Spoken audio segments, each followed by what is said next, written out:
the Independence Blue Cross Bowl Session, presented by SEPTA, a weekly recap of your 2024 Phillies, broadcasting live from Chickies and Pete's. Tonight's show is brought to you by Team Toyota, BCWSA, The Capitol Grill, Independence Blue Cross, and SEPTA. Now, here are your hosts, Phillies PA announcer Dan Baker and Tommy Greene.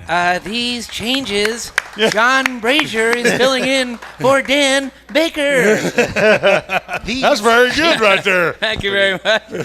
Welcome to the Independence Blue Cross Bowl Session presented by SEPTA. I am not Dan Baker. I'm John Brazer, Director of Fun and Games, but I am with Tommy Greene in his hot pink golf shirt. How about that? Right? Huh? It's usually me. He's always. I was like this. I was like Dracula. You gets pink for a long time. You know. Well, I finally broke down. I saw you wearing all the vineyard vines. Right. It's usually me wearing the preppy and I'm like, oh stuff. my God. All right. Well, we are very honored to be joined by a good friend of both of ours. Yes. I've known the guy since high school, since we played soccer against each other in high school, same year, rival schools. Ruben Amaro Jr. What's up, Ruben? I'm doing great, man. Great to be with you guys. Well, thanks. Yeah. And thanks for coming, brother. Yeah, this is going to be a fun show, too, because, A, we're coming off the draft. So Tommy and I kind of want to pick your brain as far as when you're GM, what you go through, all that, just, the whole process, which would be great. I want to talk about the team because, obviously, I looked at one of the power ratings. We are the number one team right now in the power ratings, best record in baseball. Even though we've had a couple little blips, in the last week or so. It's called baseball. And I want to also pick your brain on, we are, I think, 8 days away from the trade deadline. Yes. So what? That's what I want to know. What goes on in here? What you think the Phillies need? Get your assessment of the Phillies as, we're in the second half of the season. We've got a lot of stuff going on. Plus, we were nice enough, as Mark gave us this autographed Milt Thompson photo.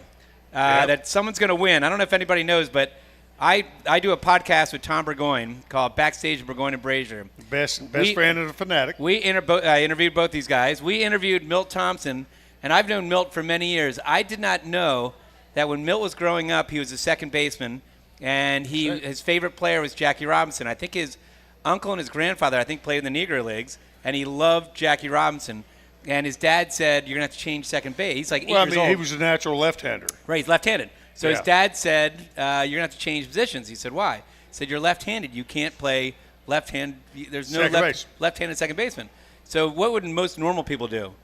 They would change position. What does he do? He goes out and learns how to throw right-handed. And I didn't know that myself. I played with Milt for years. And he gets to the majors, and he's all right-handed as far as throwing.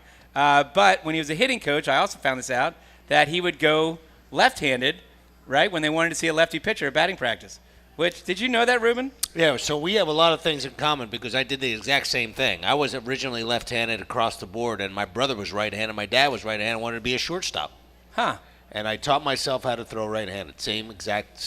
Almost the same exact How old story. were you? So that was what was wrong with you. I was probably 6 or, I had a lot of things wrong. So I was about 6 or 7 years old. My dad kept giving me left-handed gloves. He said, you're left-handed. I said, Dad, I'm not left-handed.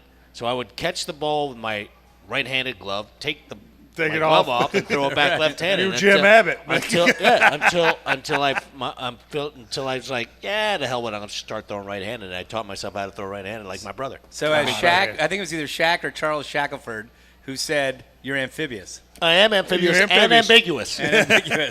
So what else do you do left-handed, right-handed to this day? Everything I do left-handed. So I write left-handed. I kick. My original, I was left-footed originally. I cannot throw a football right-handed. I can throw it left-handed, but I cannot throw a football right-handed. You threw a Major League Baseball right-handed. Correct. But you can't throw a football right-handed. That is correct. That's strange.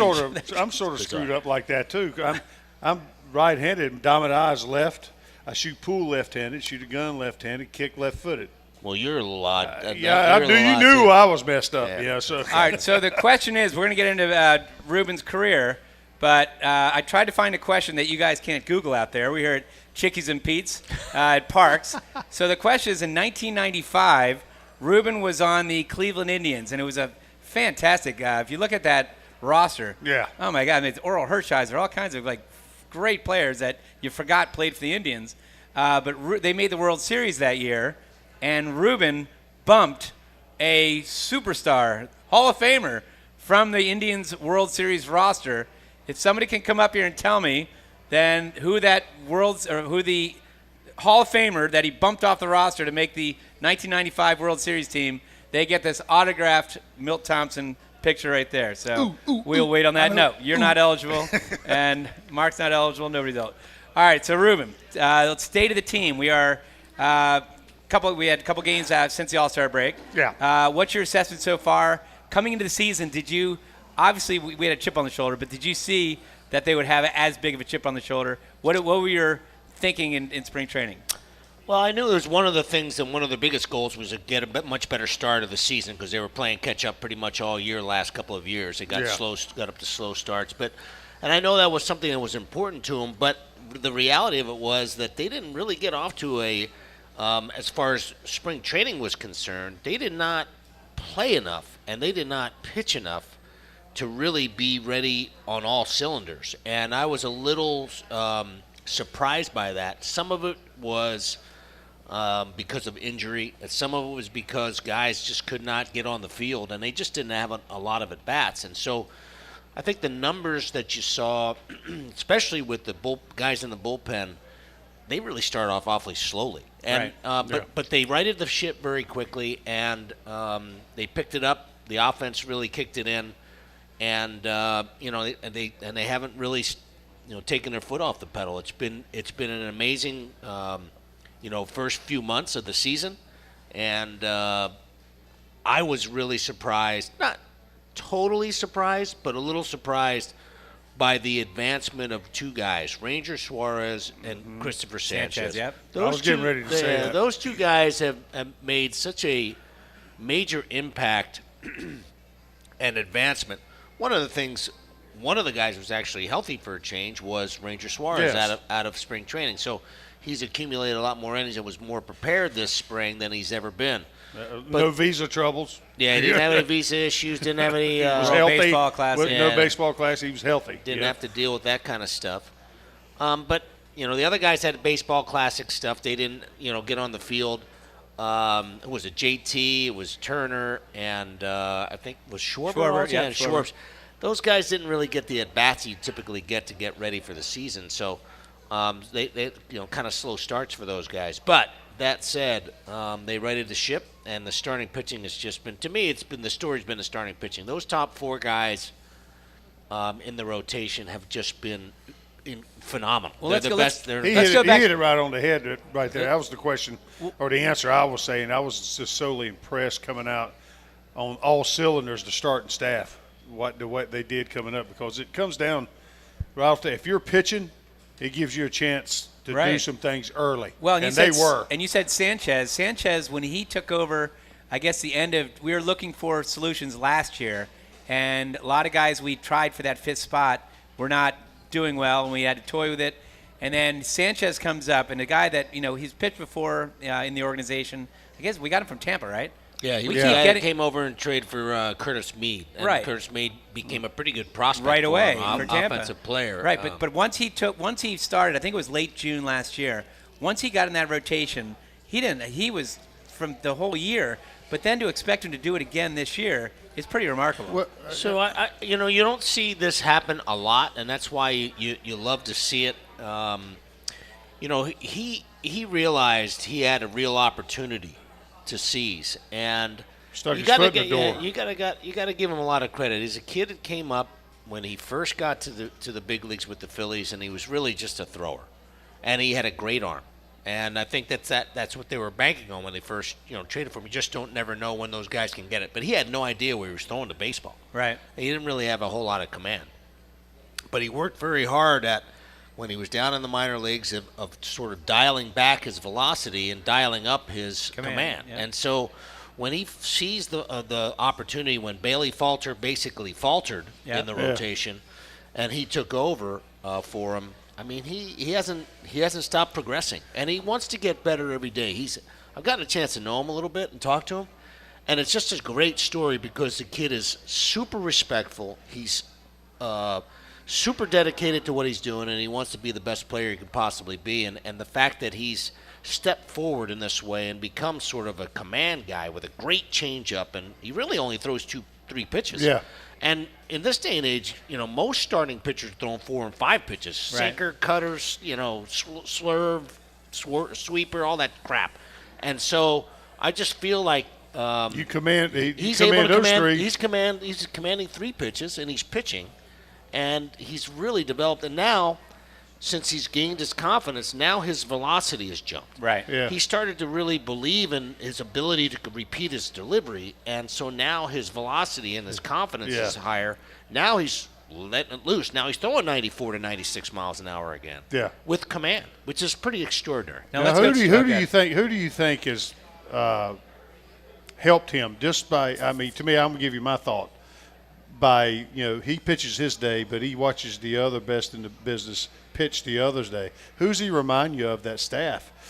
Rangers had a big influence on him, I think, watching because they pitch sort of similar, with the change of speeds in the command, with like that. But he has, he throws hard now. And that's the beauty of this kid. He really respects the other guys, and he tries to learn from them. So Wheeler, Nola, all you have to do is watch him. The difference between the Phillies pitching staff and all other pitching staffs, in my estimation, is the fact that these guys pitch.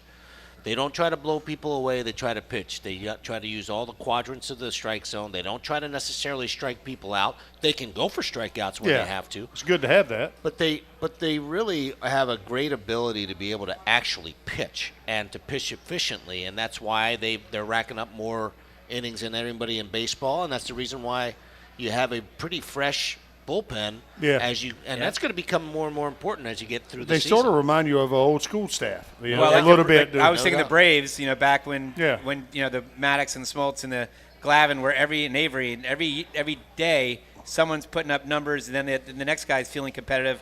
I got to match what Maddox did, and I got to match. You know what I mean? So it breeds competitiveness, but also these guys are tight and they learn from each other. Well, you remember, I mean, back in the day, we didn't have, when you go to the ballpark, like the old vet, we didn't have the gun reading on the scoreboard or the pitch count. Yeah, Johnny Pods. Or whatever like that. What was the purpose? I know as a pitcher, and people was always, how hard are you throw? I said, I don't care. I want to get outs, dude. It's all about getting outs. No doubt. The hitter lets you know what you're doing. Yeah, I mean, velocity does help because it does, but I don't need to know it. Yeah. But the really most important thing, I mean, ultimately everybody can hit a fastball. It doesn't matter how hard you throw it, unless you're throwing 150 miles an hour. I could hit a 100-mile-an-hour fastball, and I couldn't hit. And so the reality of it is, when you start talking about the best hitters in baseball, at some point they're going to adjust to that velocity. Yeah. They don't, and they have much more trouble adjusting to pitch shapes and location. Mm-hmm. And if you can hit those two parts of it, those become much more important. We had gotten away from it for years and years and years, for like a decade. Mm-hmm. And they still care. All they care about is the velocity and spin rate. And to me, that doesn't mean anything. It don't mean anything. If you can't throw it over the plate, and you can't locate it, then all that velocity means nothing. That's the key. I mean, you throw upper 90s, but you don't know where it's going.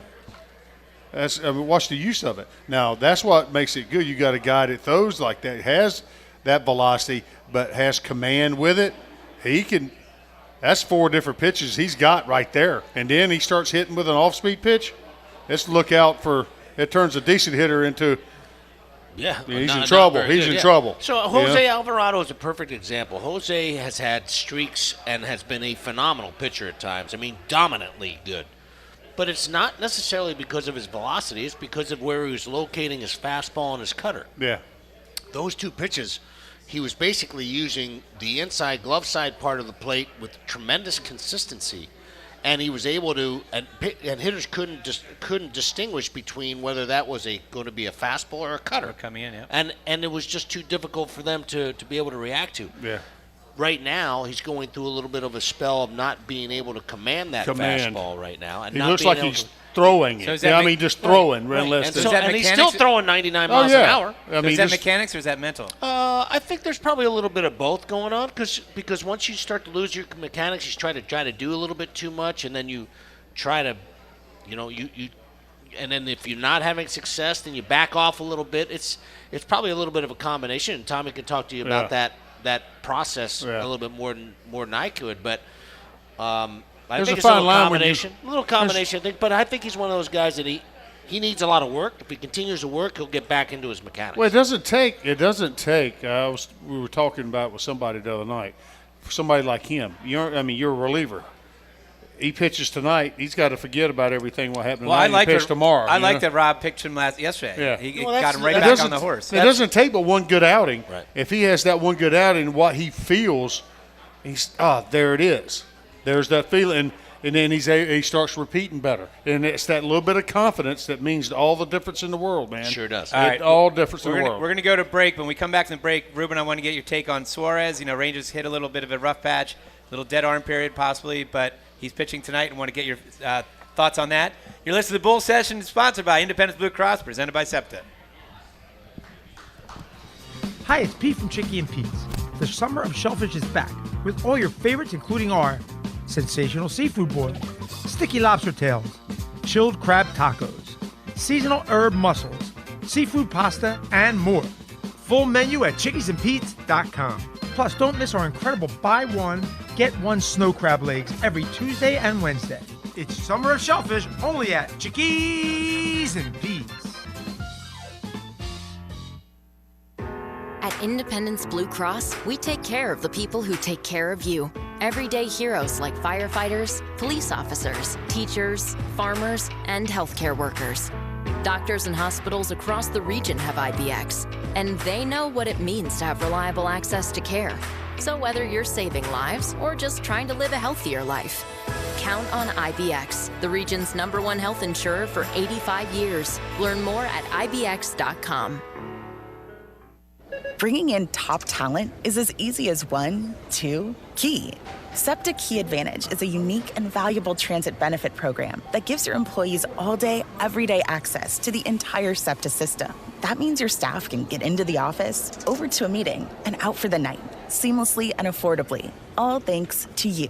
Learn how easy it is to customize a SEPTA Key Advantage program for your team at SEPTA.org/partnerprograms. That's SEPTA.org/partnerprograms. Hi, it's Pete from Chicky and Pete's. The summer of shellfish is back. Treat yourself to our mouth-watering seafood boil with crab legs, shrimp, clams, mussels, and more. Try our calamari salad with a luscious, spicy and sweet olive dressing. Or enjoy our delightful seafood pasta featuring crab, shrimp, and penne pasta in our world-famous red or Sicilian sauce. It's the summer of shellfish, only at Chickies and Pete's. Hi, Paul Muller from Team Toyota of Langhorne. If you've been waiting to buy your next pre-owned vehicle due to surging used car prices, then we have some great news for you.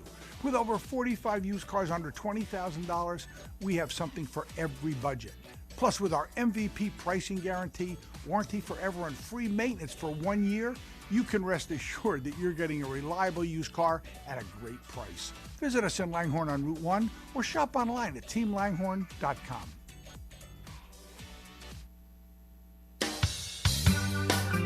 We now return to the Independence Blue Cross Bull Session presented by SEPTA. Once again, here are your hosts, Phillies PA announcer Dan Baker and Tommy Greene. All right, it's John Brazer. I guess Tommy wants me to do these changes. These changes. You are for listening to the the Independence Blue Cross Bull Session presented by SEPTA. You can listen on 1490 WBCB and 107.3 FM. You can video or watch it on video, WBCBsports.com, or on YouTube page, WBCB Sports. Here with Ruben Amaro Jr., our special guest. And Ruben, we left off by saying tonight, Rangers going tonight, right? Yes, he is. Ranger Suarez. He is indeed. So he's had a little bit of a struggle. He's kind of a little through. A rough people patch right saying now. a dead arm. He's pitched a lot of innings. What do you feel about the comeback, not just tonight, but going forward for our man Ranger? I think he went through a period where he has never logged this many innings in the first part of the season, and I think they sort of caught up with him. And I think, I used to talk about this all the time, but Jeff Cooper, who was our trainer years ago, used to talk about the fact that some point during the season, and it's different for every guy, but it happens right around the same time, whether it's in August or early September or in sometime in late July, they go through these periods where they just don't have the same sort of velocity and sharpness with their stuff. I think Ranger was going through that for 3 or 4 starts. I think if you watch Ranger the way he pitched in the early part of the season, compared to just before the All-Star break, you could see him starting to try to force things. He was nice, loose, and easy with his first 13 or 14 starts. He almost reminded me a little bit of Cliff Lee. He was so robotic with his delivery. He was so clean. Repeatable. And really repeatable. And he started, and you could see that he was just trying to make his pitches instead of letting them happen over the last 3 or 4 starts. And he's trying to force the ball into the zone. And so he was struggling. And I think that every pitcher goes through it. I think it was important for them to sort of shut him down and not pitch in the All-Star game. Tonight will give you a lot more information about where he is as far as his sharpness. He may not have his command, but I just want to see the ball come out of his hand a little bit more crisply. Yeah. Exactly. Is it also too the opponent basically? Ranger likes to get ahead, like every pitcher, but Ranger especially. Is it also the case that teams were aggressive, knowing that seeing that they've had the book on him for a little while, that they can see they can get aggressive? Part of that too. Yeah, but I think the thing about Ranger, even in the first part of the season, if they were on this fastball, he'd go to his breaking ball and be able to command that and start guys off with that, or his changeup. I mean, he had the ability to really command all 3 or 4 of his pitches. So I think that might have been part of it, but I just think it was his overall ability to command the fastball and to command his other pitches. There was a pretty big difference between where he was in his 7th start as opposed to his 17th. Well, I know as a pitcher going through, like you said, Ruben, during the course of a season, you go through those peaks and valleys where you just don't quite feel as good, and I think you mentioned Jeff Cooper. He was my trainer too. There would come a point in time with me, I know we had to curtail what we were doing in between our starts. Right. Because Brad, we kind of talked about this last week a little bit with me, was the fact I went through one part, sort of like Ranger a little bit. He's logged more innings than he had, but I went through a period where I threw 5 complete games in a row. And that takes its toll. And my arm didn't hurt, but it felt like I didn't have anything. It felt like it was just on the side of my body. and it was like a dead. So it took. I got my face beat in a little bit for about 3 starts or more, and Coop finally come up to me and said, "Hey, let's change our routine a little bit in between your starts. Let's give you some time down a little bit." And that's what happened. And the All-Star break was a huge thing. Those extra days were huge, and it kicked right back up. So it was that type of thing. All right. So the next guy I want to talk about is, I'm going to lead the witness here. Each week during Philly season, we name a different Independence Blue Cross Live Fearless Player of the Week. Yeah. Tommy picked this week's live Fearless Player of the Week, and it is Tyler. You got it written down. Tyler Phillips. So start living fearless today by going to www.ibx.com. Ruben, what a great story. Here's a kid that he was a local kid, went to Bishop Eustace. There's pictures of him at photo day way back when, looking up to guys that played after you. And here's this kid that gets an opportunity, and you've mentioned earlier about Sanchez by taking the reins and just not. He stuck what I call it sticking your foot in the door and don't let it shut. Don't let it He's not letting it shut right now. What are your thoughts towards Tyler Phillips? Yeah, I think one of the cool things, I got a chance to see him pitch twice now, obviously, when he pitched in Atlanta, I watched him a lot. I like to watch faces. I like to watch body reaction. I like to see body language, and I was really impressed by the fact not just that he pitched so well. He threw up a couple of strikeouts. He got like 6 or 7 strikeouts, whatever. 7. Didn't walk anybody. Yep. He filled up the zone, man. And threw strikes against a pretty damn good Atlanta team. And on top of that, when he got nicked for a home run, he came right back and struck out like the next guy or two. And so, to me, it's not necessarily about whether he has success. It's whether he can sustain it and whether he can bounce back from adversity. And the fact that he did that in his first outing, I was really impressed by that. But also the fact that he ended up putting together 2 really excellent starts by throwing strikes, just threw strikes. And you could tell when he walked off the mound he wasn't really satisfied with the way he threw. He would be cursing himself. You could see him cursing himself behind his glove and like getting mad at himself for not making the perfect pitch, and yet he was still having success. And I don't know. There's something about him. He's handling the situation very well. At some point, he's going to be introduced to Mr. Hillerk and Bradsby, and he's going to get knocked around. It will be interesting to see how he bounces back from that. Yeah. But so far, I'm really impressed by the way he's going about. He looks like he's got a little bit of the Bird Fidrich in him out there. He kind of talks to us. I mean, you can see him kind of, if it's part of his process, I think, reminding him of things he needs to do, what makes him successful. Right. You know, it's pretty amazing. I like that. It's the kid has given up 1 walk in 3 starts. That's amazing there. That's the most impressive. Got some late movement, man. That's the most impressive thing that I've seen. That tells me he's not afraid. He's not afraid to throw the ball over the plate, and he's not afraid to pitch in either. And he's trusting his stuff. It's Yep. good stuff. Yep. Then Tommy and I have talked on our Baseball Insider show. We talk about Nola a lot. Now, you was obviously a former general manager. In the offseason, Aaron was a free agent, right? Didn't want to negotiate during the season. So wasn't the sexiest pick because we've seen him. He's homegrown. He comes through. And, I think everyone loves Aaron Nola. But, there's like the sexy pick would be Yamamoto coming over from Japan who's, had a MVP of the Japanese League or, a couple other guys.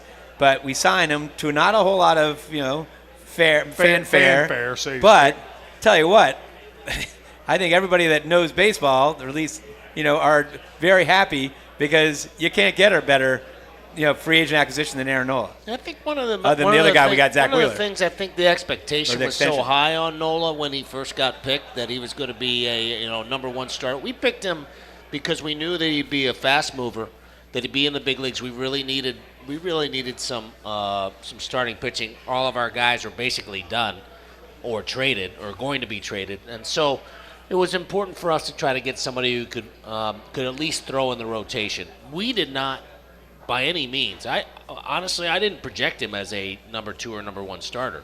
We projected him, if thing would go right, he'd be a solid number 3, middle of the rotation starter. Well, I would like for people to try to find a person as durable and consistent as this guy over the last 10 years in the game of baseball. Yep. Because there's very few. You can match him up against a whole boatload of pitchers for his consistency, his health, his ability to post up. And that's not luck either. That's a really hard thing to do. And he's worked his butt off to get to that consistency where he's got a routine that he sticks to it. He's very disciplined in his workouts. Well, he got nicked up early in his career, right? He had a little bit of an elbow issue that they kind of took care of, and he had to adjust. And when he come back from that, what the adjustment he made, he ain't looked back. He has not looked back. Well, he's a great study for young people who are coming through, who want to be major leaguers, especially pitchers, as far as arm care is concerned. This is a guy that his parents never let him pitch in the summertime. He only pitched like 1 time a week in college. He was a Friday night starter. He would throw touch and feels, bullpens and stuff. He was a guy that did not overwork his arm, but he threw long toss all the time. He was the best long tosser I've ever seen. Mm-hmm. And we watched him do it in pregame. And so he strengthened his arm all the time, but he didn't stress his arm. Right. Yeah. And he was one of those guys that really took care of his arm in the right way as a young person. And it's really benefited him now late in his career. I mean, it's just phenomenal how consistent. I mean, look at the innings he's racked up. I mean, he's 200 innings every freaking year. Who does that? We talked about it, and people. He asked me, he said, "Who would you want to get the big sexy pick?" I said, "I'd sign Nola back." Yeah, I'd sign Nola back if all possible because you know what you're getting, and I like what we're getting from him because he takes the post and you know it what he's going to give you out there. So I mean that's hard. That's worth that money. Yeah, and Ruben, the other thing too is the work of the GM. I mean, look what Dave Dombrowski's done. By a World Series team has guys that pick up when there's people are injured or people are having down times, guys that step up. And, an acquisition like a Sosa, when we got Edmundo Sosa, that went under the radar, right? A couple years ago, went under the radar. And next thing you know, he has been invaluable right now. And you get other guys that he's, Spencer Turnbull. Again, didn't get a lot of fanfare in the offseason, but yet Spencer Turnbull picked up when we needed that fifth starter. Well, it's been next man up attitude. I mean, sort of what's happened. Whoever he's called upon or whatever he's done has come to fruition for us. I mean, it's been outstanding and I think job by the guys. Yeah, there's a lot of things that are associated with that. I think obviously the acquisitions that they made were smart ones. Even a guy like Whit Merrifield, who I thought was a very good acquisition, and it didn't sort of work out. But did you hear? Excuse me. Did you hear what happened to him? I heard he got hurt.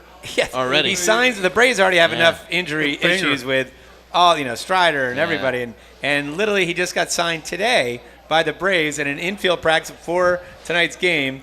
A ball went off his finger. And he might have to go in the IL or something. Yeah, that's unfortunate for that. Tough luck, man. I don't laugh at it. Some bad luck. Yeah, bad luck. That's not cool. But the beauty of it is that obviously the people who acquired him did a nice job. Mike Ondo and his people, and Dave Dombrowski, the people that acquired him. But it's not just that. It's the attitude that they have in the clubhouse that is a pretty welcoming place to be. Yep.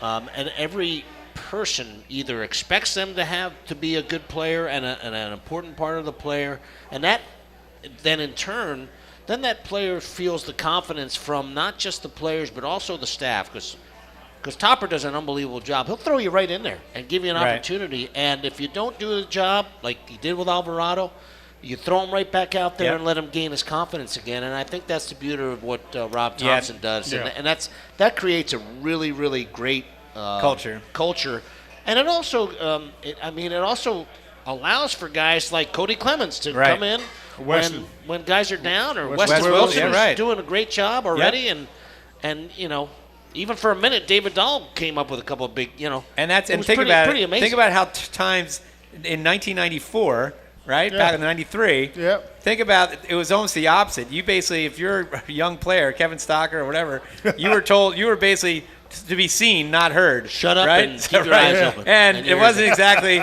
no offense to some of the people that I'm about to mention, but they weren't exactly the most friendly, endearing, Mr. Neighbor or Mr. Rogers type. You know who walked on eggshells in that clubhouse? Yeah. Mr. Brazer. Well, I say it all the time. It was like walking it was like avoiding landmines, and it was like you got Coops, you got Frank Kopenbarger, people that aren't even, you have the trainer, the clubhouse guy. Then you have the coaching staff. You got Fregosi and Boa and Vuk. And then you got the players of Dave Hollins. And,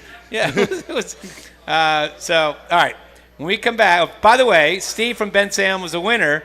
How about this? Ruben replaced Dave Winfield on the World Series roster in 1995. How about that? Dave Winfield, the only athlete ever to be drafted in 3 of the major leagues. He was the NBA as well as the ABA, NFL, and Major League Baseball, and becomes a Hall of Famer in baseball. Talk about a stud. Unbelievable. That's a stud. And a great, great human being. I have a little bit of a story about that when it happened, when we come back, but it's kind of cool. Well, hold on to that. Good tease, Ruben.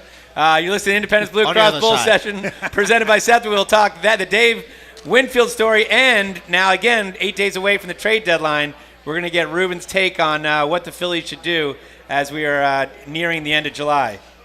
All right, coming up. Hi, it's Pete from Chicky and Pete's. The summer of shellfish is back. Treat yourself to our mouth-watering seafood boil with crab legs, shrimp, clams, mussels, and more. Try our calamari salad with a luscious, spicy and sweet olive dressing. Or enjoy our delightful seafood pasta featuring crab, shrimp, and penne pasta in our world-famous red or Sicilian sauce. It's the summer of shellfish, only at Chickies and Pete's. Hi, Paul Muller from Team Toyota of Langhorne. If you've been waiting to buy your next pre-owned vehicle due to surging used car prices, then we have some great news for you. With over 45 used cars under $20,000, we have something for every budget.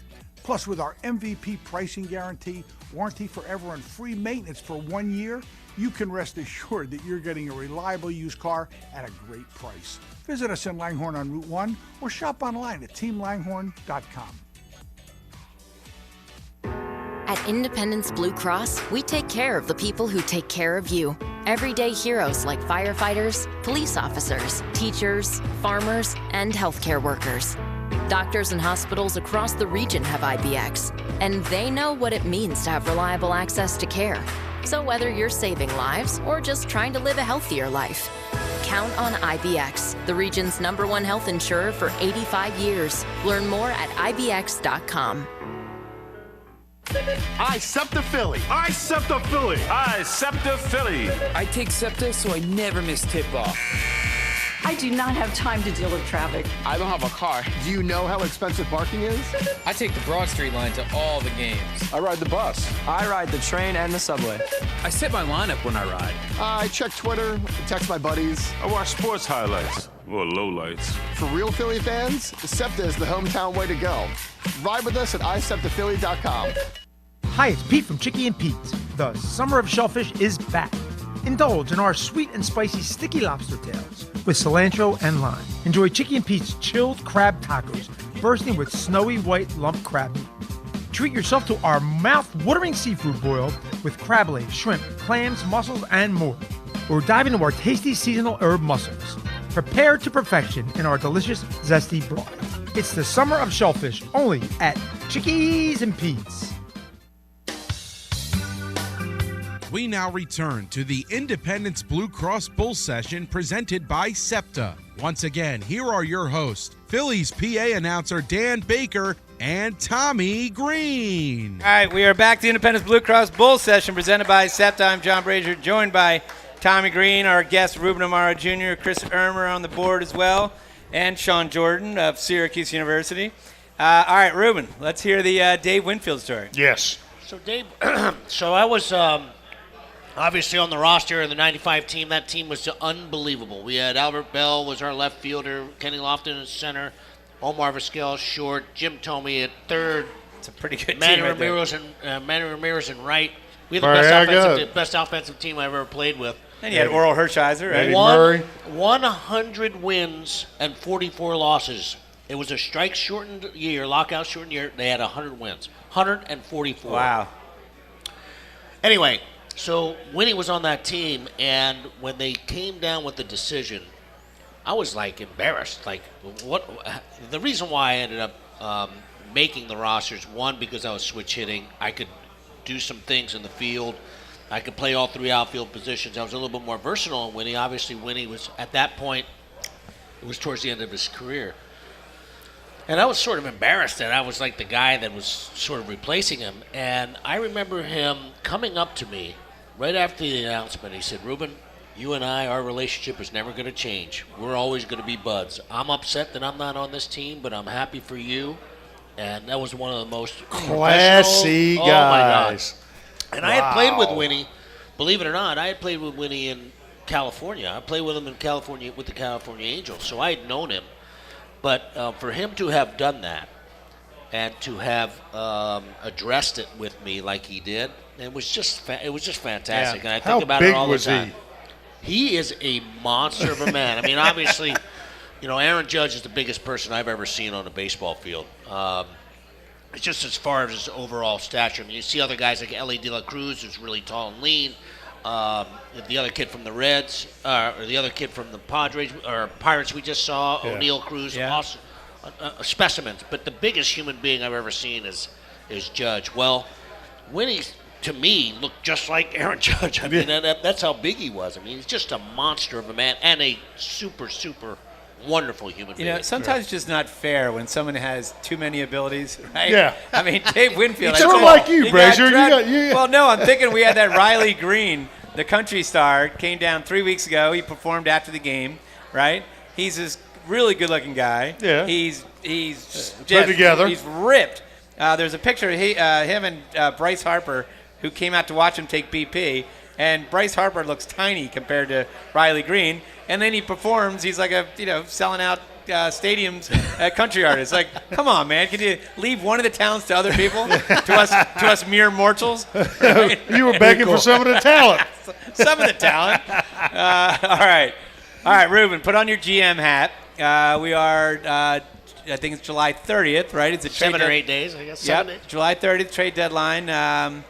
What is happening right now as far as that during this time of year? You being a GM. To me, this is the most fun I ever had, especially when we were in the buyer mode, when we were in 9, 10, and 11 especially. It's just cool because you get a chance to have all the people in your organization, like the heads of each department, in the same place. and you get to talk to them about, because there's some of the trades that you want to make, even if you're buying, there's still some kids that are down below or development people or whatever that you need information about. And I loved having our international people there. I loved having our scouting people there. I loved having all types of people there so that we can try to make good decisions on the players. And, you know, especially when you're in buy mode and you're working on it. I mean, it's frustrating and fun and difficult, and you don't get any sleep, but it's really a gratifying time, especially when you get deals done. Unfortunately for us, we got a lot of deals done during that time. But like right now, are Dave Dombrowski, is he like working the phones with other GMs right now, or is it kind of quiet period and then it picks up as you get closer to the deadline? It all kind of depends. I mean, there's some deals are made when you start talking in May and you start kicking things around, and some deals are made in the last minute. I mean, it's really crazy. I think that there is like a constant flow, sort of an ebb and flow. Like you'll be in a conversation and then that deal will be dead, and then all of a sudden it gets revived somehow because another deal on the other side got nixed. There's a whole slew of things that are going on, and obviously it's really different now in this day and age because you just don't know who's in and who's out. Right. I mean, the in the wild National card. League, You got wild the National cards, League, so many teams. Yeah. Almost the entire league can be in it, and so except maybe Colorado and a couple other clubs, but the Mets are back in it, and that's going to be fascinating to watch what happens there. Yeah, it got hot, dude. The Pittsburgh is another fascinating one because you just don't have any idea what Ben Cherington's going to do. Is their team ready to really take the next step forward? They got this kid Skeens, and they have a pretty good rotation, but do they have enough thunder? I don't know. But it's going to be to me, it's going to be a very fascinating year. There's Tampa Bay stay in it. I mean, they've been in it forever, but now they're struggling. So I'm really interested to see how teams handle it. There might be some buyers and sellers at the same time. It's going to be and I guess you really got to look internally at your own who you have, because the last thing you want to do is, let's say for us, get a right-handed bat for the outfield, but then maybe that right-handed bat was already in our system. We just let's say Wes Wilson. Let's say Wes Wilson goes on a tear this next 5-6 days, right? And he's a right-handed bat. He can play outfield, right? Does that factor into maybe? I really like Weston Wilson. I think, and we'll talk about this some more, but I mean, our priority's got to be in the bullpen. And there's no question in my mind that you never have enough arms. You can never have enough arms, and if you can improve in your pen in some way, shape, or form, that's where I would go. And I know I like our guys in the pen, but I want another guy that Topper can trust back there, someone who can get outs in the 8th or 9th that has been there and done it. I know these guys have been there and done it for the last couple of years, but I'd love to have another guy because I like Kirkering and I like some of the other guys. He's a work in progress, and he's doing very well. He's doing fine, but for my money, I'd love to have somebody who I can feel can lock down a pretty important outs. So let's go some of the bigger names on the pitching market. And I agree with you. I would rather go out and get a bullpen guy, I'd rather have the arm. There's people have talked about Tanner Scott, left-handed closer for Miami. Right, he's got 15 saves, 1.30 ERA. He's got 47 saves since 2022. Yeah. You got Kyle Finnegan, who's the Nationals closer. That guy's interesting. He's going to be a free agent after next season. Tanner Scott is a free agent after the end of this season. So I guess that has bearing in it too, right, as far as what you're going to have to give up. Because if you have a year of control, obviously it's going to cost a little more. And then there's some other guys, lesser-named guys like Kirby Yates, Jason Adam, Carlos Estevez, Michael Kopech. Kopech's got he's interesting with the pure stuff that he has. So I think the thing about those names is, have any of those guys been there and done it? Tanner Scott has only pitched. I mean, I guess Miami got into the playoffs. What was it last year? Last year. I mean, I just don't know whether. I love the arm. Right. I just don't know whether. Can you trust the guy? Yeah. Can you? And that's a question. And yes, it's only for a rental. And so in some cases that's better because you may not have to give up as much. There's other guys out there that that may or may not be available, but you have to take a lot of things into mind here, and one of them is not just whether the guy's got a good arm and is performing well, but has he performed well in the playoffs when you have to get an out, when there's men on base, and you're trying to win a World Series. And that's where you have to really dig deep and hope that you can get the right guy. Yeah. And sometimes it's not perfect, but hey, I have a lot of trust in Dave Dombrowski. He knows what he's doing. He's a Hall of Fame executive. He's won multiple championships, and he knows what it takes for a team to win. What kind of, I'm just thinking it come to my mind because I remember seeing him on TV last night. As far as closing-wise, just Jansen. What kind of years he had, and because he's a guy that's been there and done that. Not necessarily, he's not what he used to be, but he's still getting it done. The problem with Boston is that they're in it. Boston's. I don't think they're going to sell. I'd be surprised if they would. It's very difficult in that marketplace. What are they, 8 or 10 games up, over 500? They're in it. Yeah. So I think you're waving a white flag if you're trading. Yeah. Unless you feel like there's somebody else that can help, close out the game. Yeah. All right, Ruben, we're going to go to break. When we come back, we haven't talked about the draft. Phillies just completed the draft. We'll talk about the draft process that you went through. You're listening to Independence Blue Cross Bull Session presented by SEPTA. Hi, it's Pete from Chicky and Pete's. The summer of shellfish is back. Indulge in our sweet and spicy sticky lobster tails with cilantro and lime. Enjoy Chicky and Pete's chilled crab tacos bursting with snowy white lump crab meat. Treat yourself to our mouth-watering seafood boil with crab legs, shrimp, clams, mussels, and more. Or dive into our tasty seasonal herb mussels, prepared to perfection in our delicious zesty broth. It's the summer of shellfish, only at Chickies and Pete's. Hi, Paul Muller from Team Toyota of Langhorne. If you've been waiting to buy your next pre-owned vehicle due to surging used car prices, then we have some great news for you. With over 45 used cars under $20,000, we have something for every budget. Plus, with our MVP pricing guarantee, warranty forever, and free maintenance for 1 year, you can rest assured that you're getting a reliable used car at a great price. Visit us in Langhorne on Route 1 or shop online at teamlanghorne.com. At Independence Blue Cross, we take care of the people who take care of you. Everyday heroes like firefighters, police officers, teachers, farmers, and healthcare workers. Doctors and hospitals across the region have IBX, and they know what it means to have reliable access to care. So whether you're saving lives or just trying to live a healthier life, count on IBX, the region's #1 health insurer for 85 years. Learn more at IBX.com. SEPTA offers a variety of career opportunities. Our core business is transit, and with 5 modes of service, we rely on and need operators, engineers, and conductors. But it takes a host of other specialties, including mechanics, electricians, plumbers, masons, painters, carpenters, welders, and more to keep the system moving. As an employee, you will earn competitive compensation and great benefits, including medical, dental, prescription, and a pension. Visit jobs.septa.org to apply today. That's jobs.septa.org. At Independence Blue Cross, we take care of the people who take care of you. Everyday heroes like firefighters, police officers, teachers, farmers, and healthcare workers. Doctors and hospitals across the region have IBX, and they know what it means to have reliable access to care. So whether you're saving lives or just trying to live a healthier life, count on IBX, the region's #1 health insurer for 85 years. Learn more at IBX.com. We now return to the Independence Blue Cross Bull Session presented by SEPTA. Once again, here are your hosts, Phillies PA announcer Dan Baker and Tommy Greene. All right, welcome back to the Independence Blue Cross Bull Session presented by SEPTA. I'm John Brazer, joined by Tommy Greene, our special guest, Ruben Amaro Jr. As Ruben just said off the air, that looks like the tarp is coming off Minnesota. Twins at Target Field. And did you guys know that this is the first time that Bryce Harper has ever played in Target Field?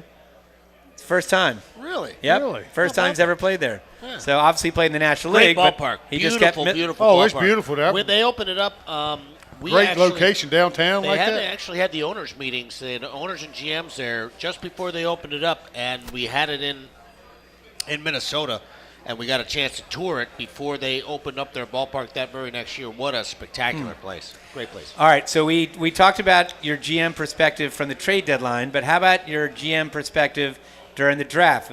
The draft took place a little over a week ago. Talk about that in general, then we're going to talk about the Phillies draft specifically, but what is it like as a GM? Because obviously you have someone that runs a draft, but you're his boss.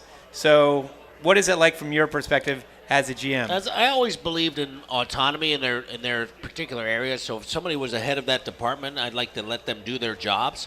Now, obviously, I was involved in a lot of the meetings. Would go some regional meetings. I would go to obviously the ones that led up to the draft, just to listen to what they had to say about certain players. Because by and large, when I was a GM, we were picking way down because we had such a good team. Right. So you don't really know. You can't get a chance to really see a lot of guys because it's tough to think who's going to be like the 28th or 29th available, pick, and the available guys. So there's no one to like target necessarily.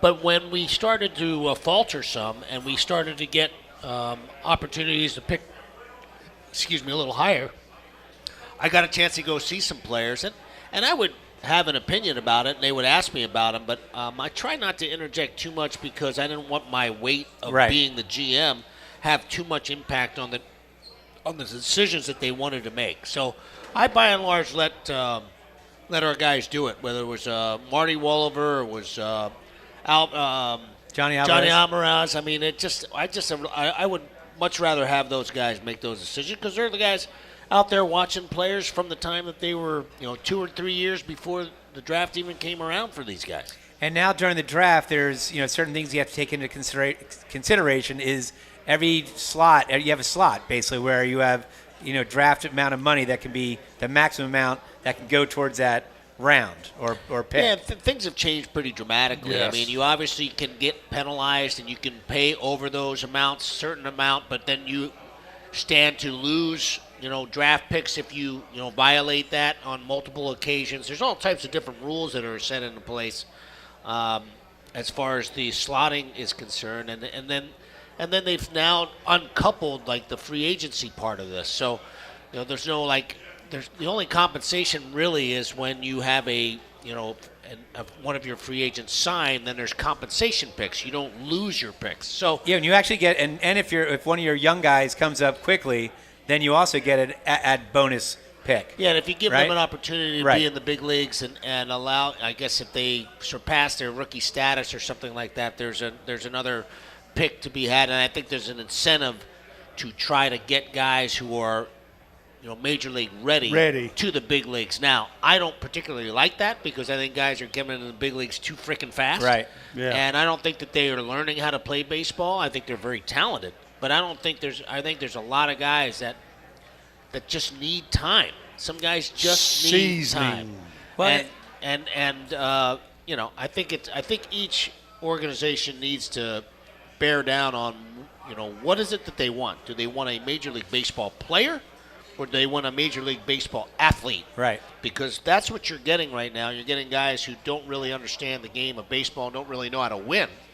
But because they're so athletic and so talented, they get the opportunity they're to learn on in the big fly. leagues. Yeah. They have to be developed at the Major League level. The interesting thing is like in football, the NFL draft or the NBA draft, you've seen these guys in college, they're basically superstars at, in high school, right? So you kind of know their names. Now, same thing, baseball. Baseball are superstars, but it's just, people aren't really following college baseball as they are with college basketball or college football. Yeah. Although the owners are trying to make it like that. Yeah, and it should be. But anyway, it's interesting that, you don't really, it doesn't seem like you draft for need. Like we had the 27th pick in the draft and then 27th pick in every round. So when you look at what we drafted Dante Nori, outfielder, first pick. Then this guy Griffin Burkholder, a high school kid, both high school kids. And then you went shortstop, outfield, catcher, outfield. So all those outfield, and I think one of those, Spikerman also plays outfield. But then you go from starting in the 8th round, pitcher, shortstop, pitcher. What does that tell you? So is that they just never saying, have enough pitching? So that's just saying take flyers on a lot of bullpen guys with big arms? So I had an opportunity to listen to Brian Barber talk about this year's draft, and I talked to some people about it. There were very, very deep arms, a lot of arms in the draft. And there were not a ton of offensive players. And so if you want to get an offensive player, I mean, you can either score runs. It's difficult to be a good hitter nowadays. I mean, the average hitter is hitting 230 in the major leagues. Right. So you got to get guys who can hit. who can make contact. Yes, pitching is the most important thing, but if you have an abundance of arms, then it stands to reason you try to get the hitters in the top of the draft, because if you don't get them then, you're never going to get them. Right. And so I don't have any problem at all with getting high ceiling type of guys. And I have a lot of respect for Brian Barber. He doesn't, the trend is to go high school, to go college and college and college, and let the colleges develop your players. Well, I like when my team and my organization develops the players, because I know what I want out of our players. And I don't want necessarily, unless the guy's a special player, to be developed by Vanderbilt and to be developed by Stanford and being developed by somebody else who don't, their goals are very, very different from what the Philadelphia Phillies goals are. Yeah. Right. All right, let's switch for the last remaining minutes. You're in your role now. Ruben, you've done everything. You were a player. Well, you were. Let's done it all, pal. You were done everything very mediocrely. You were a bat. I'm looking forward to see you on tour. You were a bat on golf tour. Right. He was a bat boy. He was a player. He was an assistant GM. He was a GM. He was a scout. He was a first base coach, third base coach, whatever. And then now he's a broadcaster. So in your current role now as an analyst, what's that like? And do you feel pressure as a former player, and the players see you if you're down there on the field? Like, do you feel it's got to be tough because you want to be critical, right? In your job, you got to be critical, but at the same time, you also don't want to upset the team that you have a relationship with these guys. Yeah, I mean, this is, to me, I'm having the time of my life. I really enjoy working with the people I work with. Tom McCarthy's phenomenal. When I get a chance to be in the studio, Michael Barkan, you've worked with him yourself. Yes. Michael Barkan and Ricky and those guys, they're all terrific, very, very professional folks, and I'm learning a lot having worked with all of those people. I think I got a good piece of advice from a guy named Mike Bordick. And Mike Bordick was a player for the Baltimore Orioles and the A's, was a shortstop, and he ended up going into the booth, and he's with the Baltimore. He was a broadcast, no longer there now, but he said to me, you should treat your broadcast as if you were a coach. You've already been a coach in the major leagues. You basically have to point out things that are, things that did not work out, or, you can't, gloss over errors or mistakes. But you can also make those sort of teaching moments, and the fact that guy may not ever, make that mistake again. And you have to sort of, you have to acknowledge when things don't go well, but you also can do it in a way where, hey, I can say it because I had a lot of issues as a major leaguer. I wasn't a very good Major League Baseball player, and it's so I don't want to be so overly critical, but I also want to be true to myself as far as analyzing the game. And so I think that by and large the players respect that, all the things I've done in the game, and the fact that I don't really want to bury them. Yeah. I just want to tell the truth. When I used to do it, I was pre and post. I thought, to me, and I've said it to John next to me, I said, I want to be constructive, not destructive. Yeah. Words are powerful. You can use your words the same way and get the same point across in a constructive manner, and not a destructive manner. Yeah, and in this day and age, that's the same way what you were talking about. Yeah, when I was coaching in the major leagues with Boston and with the New York, that's how you had to sort of treat the players. Yeah. Well, Ruben, I really appreciate you coming on. You. And that wraps up tonight's Independence Blue Cross Bull Session presented by SEPTA. Thanks my co-host Tommy Greene, our special guest Ruben Amaro Jr., our producer Chris Ermer, intern Sean Jordan, back in the studio Gus Barber, and thanks to Chickies and Pete's for hosting us, and thanks to Chloe for serving us. Thanks to the Parks Casino. We'll be back next Monday at noon from Chickies and Pete's in South Philly with Dan Baker. You want to do your Dan Baker impression? I can't do it. Until then, have a great week, and as the late, great Harry the K says, hey, we're out of here.